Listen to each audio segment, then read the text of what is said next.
8th of January 2020, and it's cold out there. Temperature is dropping and we need to get a bit warmer in here. Just put a bit more wood on. Yeah, my pile of wood is going down, as you see.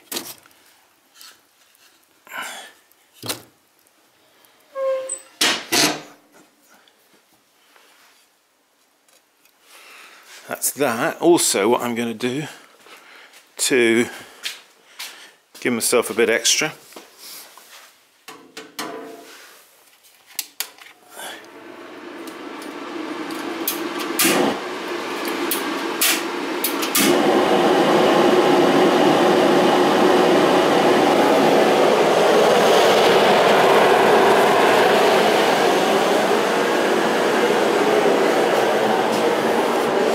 meanwhile, I'm just going to show you this.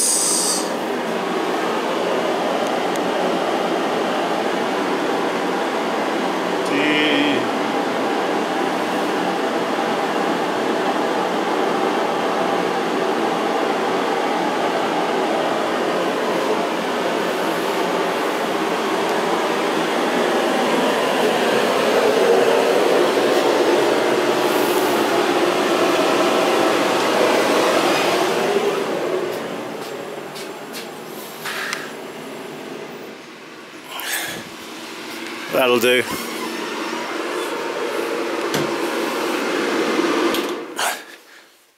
Too much racket for YouTubing, but there you go. It helps to keep us warm. Yeah, it's just a few little announcements here. Rather than me saying them at the end, I thought I'd say them at the beginning. So grab a screenshot of that, and if there's anything there that interests you, give me a shout. So here we go. What I'm doing actually right now is, let me just show you quickly what I was doing with those.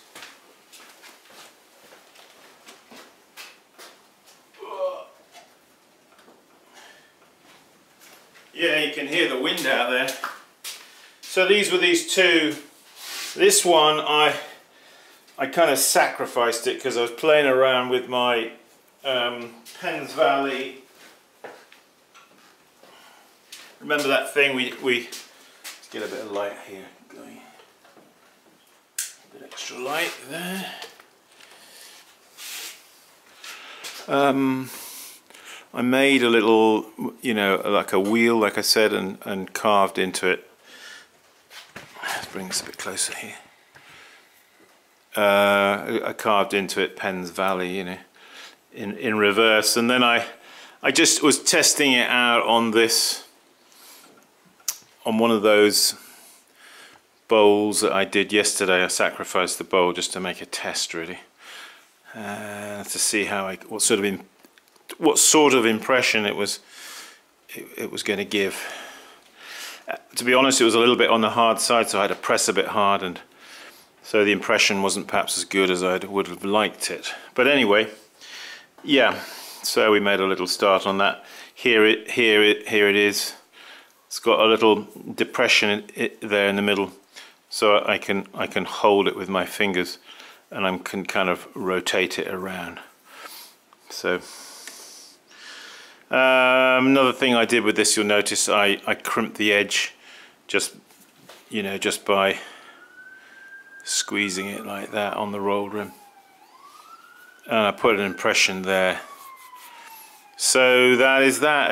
It actually, the way to lift these is to put your thumb there, and then you manipulate it like that with the two fingers down here and the thumb on the top, and you can then pour with them very nicely. This is another one I did after I'd put the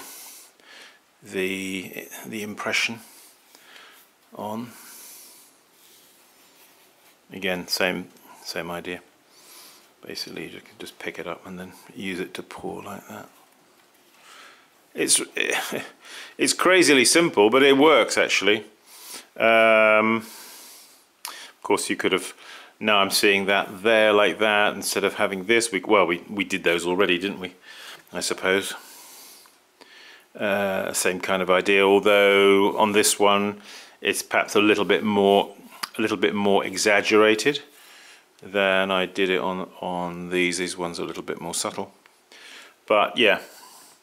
So my next one I'm probably going to do, not in this video, is going to be like an elongated type of pie dish, which would have two of these on each end. It would be longer though. I'll probably take out a section in the middle and squash it together. Or either that or lift the sides in, cut in on either side with a wire, and then lift the side wall in. That's another way of doing it. Anyway, that's to come. Meanwhile, what I'm doing now is I've just got a little bit of decorating to do. I've got through some of these tankards that are dry and made. I've already, as you can see, I've done some basic banding there along the top, cobalt and iron oxide. This particular one has a white milky glaze on the inside. It was just left over from a batch of those that I had like that. Good place to start getting to know your brushes a little bit, getting to understand your brushes, how they operate. If you're new to decorating and you think it's all a bit daunting, don't be daunted. Start simply, by doing some simple things. So these guys are some more of those kind of like dumpy mugs that we made, and as you can see, these are unglazed on the outside, glazed on the inside over the lip, and also over the handle.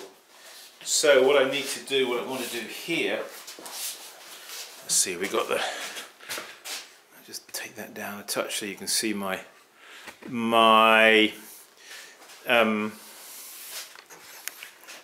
pigments. Yeah, I've got the red iron oxide there, which is 25% red clay and 75% red iron oxide.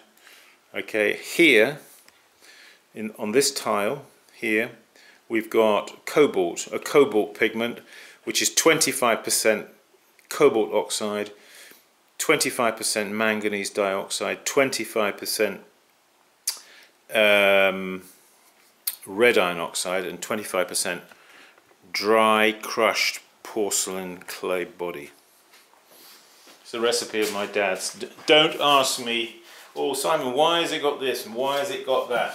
Well, basically it needs to have it because cobalt, if you use it straight out of the packet, it's too violent a blue, it's just too powerful. You've got to tone it back. So this is why. So it's the addition of the iron and the manganese, which is toning back the colour, you see. So I'm actually on this, I'm just fancying putting a little bit of blue. So yeah, I've got this this cobalt here. So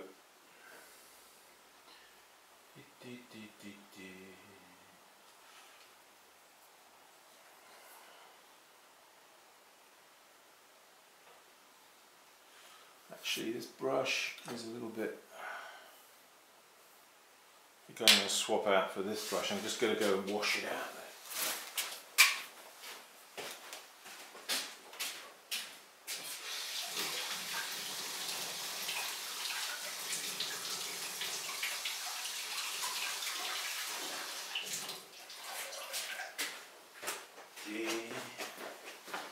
Yeah, that brush, I think it had a bit of ilmenite in it. So yeah, use a tile like I've got here as a way to, I think I'm going to bring the camera down a bit so you get a bit more sideways view on things, perhaps. Whoa. The whole thing nearly went for 6 then. So I'm bringing it down a little bit more to eye level. Hope that's good for you.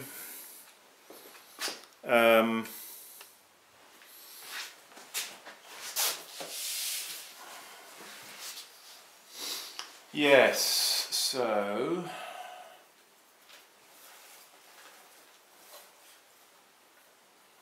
I don't know, I'm just sort of thinking here, I'm going to add a bit of blue.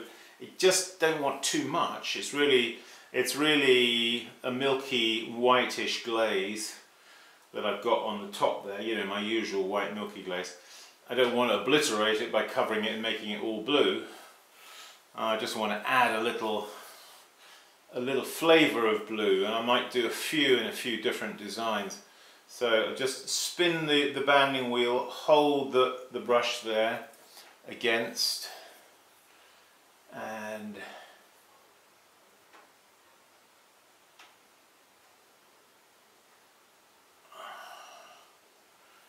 yes.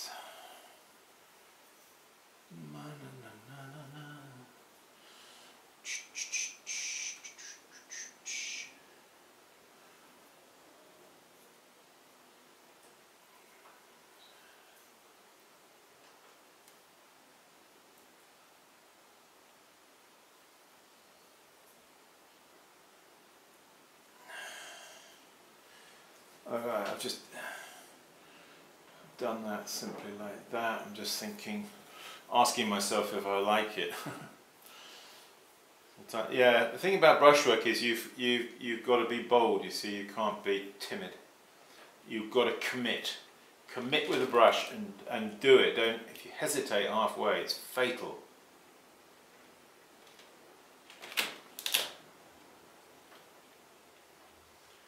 Absolutely fatal. So let's have a quick look at that one. There you go. You can see what I've done. So it's still allowing a lot of the white to show, but I'm just giving some accents there of cobalt, you see. So now the rest of here, this, you may ask, well, what's going to happen to the rest of it here, Simon? You're just going to leave that sort of like naked clay? Yes, exactly that. But I'm going to spray wood ash over that using my sprayer, you know. So there's that. Here's another one. This one's got, these all vary a little bit. They've got slightly different patterns around the bottom there, you see. So it's kind of like it's already got a sort of decoration. I don't want to overdo it, you know, with the decoration. You want to sort of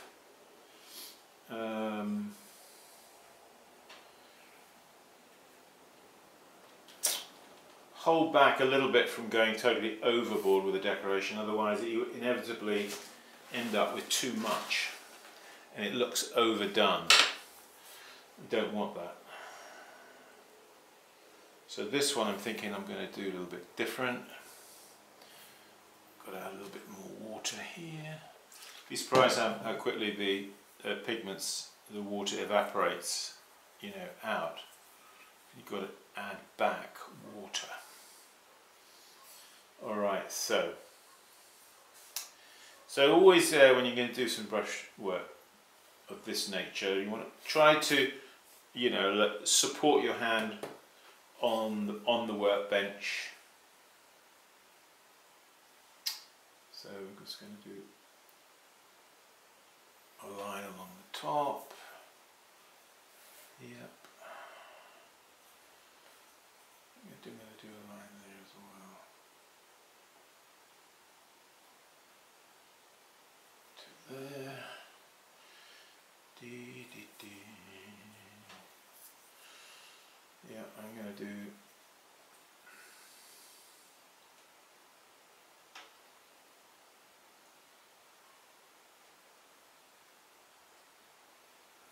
that.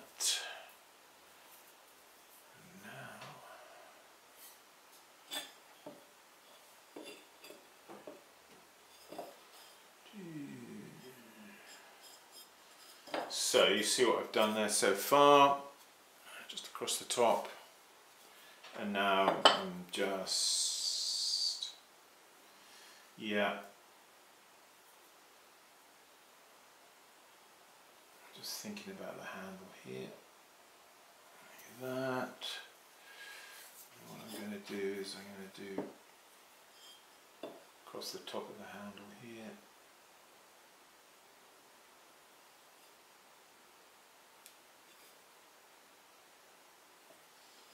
Like that. And then you stand back and you have a look at it and you think, well, I'm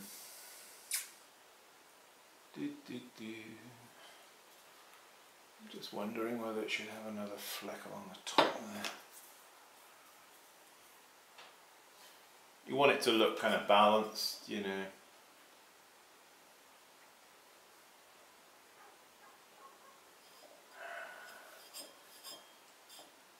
Sometimes you do something and then as soon as you've done it, you think, no, that was wrong, I shouldn't have done it. But it's okay, I'm not thinking that, I'm just thinking that's sometimes what can happen.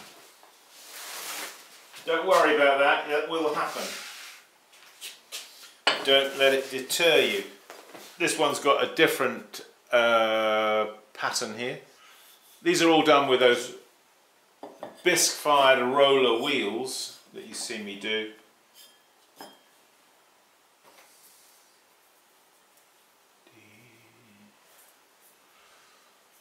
Okay. So I'm revolving the wheel, you see. You see there it's got these patterns, so I can revolve it like this with my left hand, you see. That's the idea.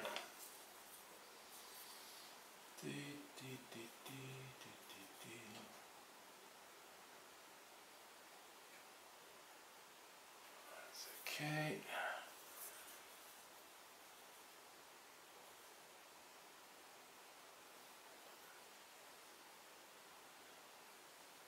Oop, I missed and come back there on the side of the pot.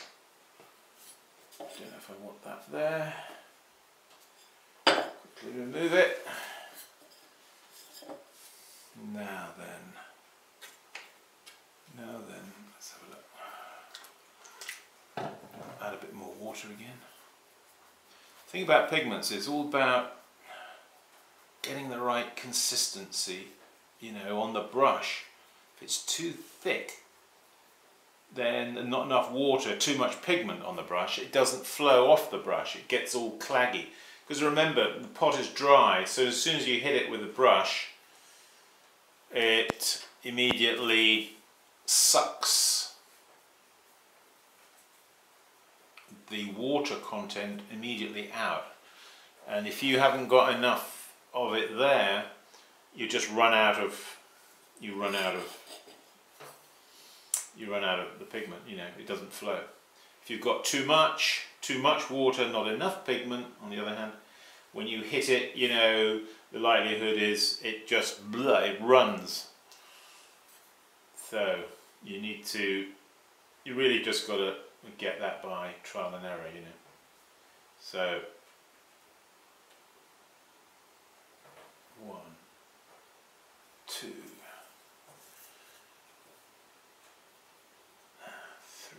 4, 3, 4, 3, 4, knock at the door. Yeah, okay.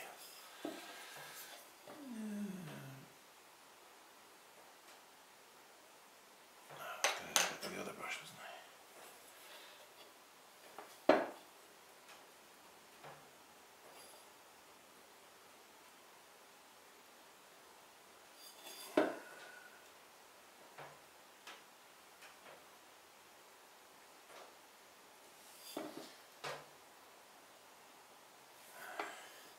It's okay, not got to be too exact. You know, you might think, oh, got to be absolutely precision, Simon.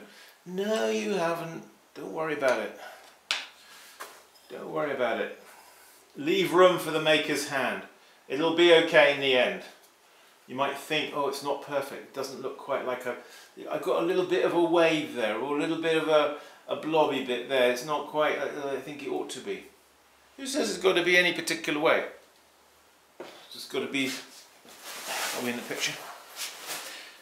Are we in the picture?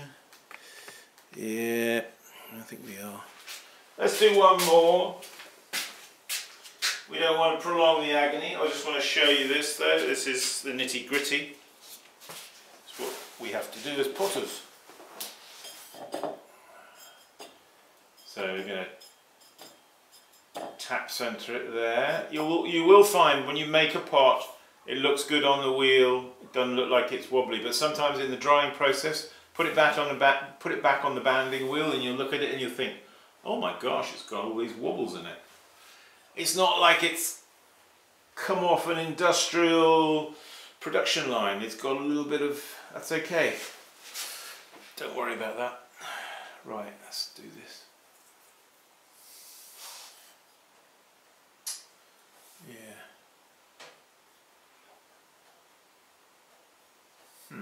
Now I'm getting an idea suddenly come into my head. Just came into my head there as I was doing it. What we'll do is, with this one, yeah, you see they're all the same, but they're all a little bit different, you know. They're a bit like a family, you know. It's like families are the same, but they're all different. Everybody's different.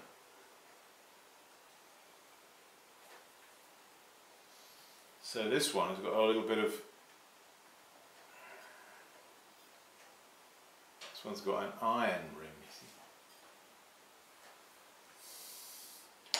An iron oxide rim.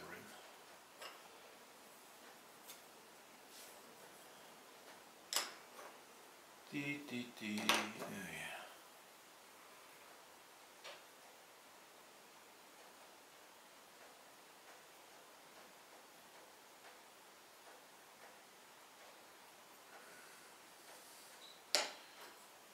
We're going to put a line there like that. That's it. Now that's going to be quite nice as well. You see?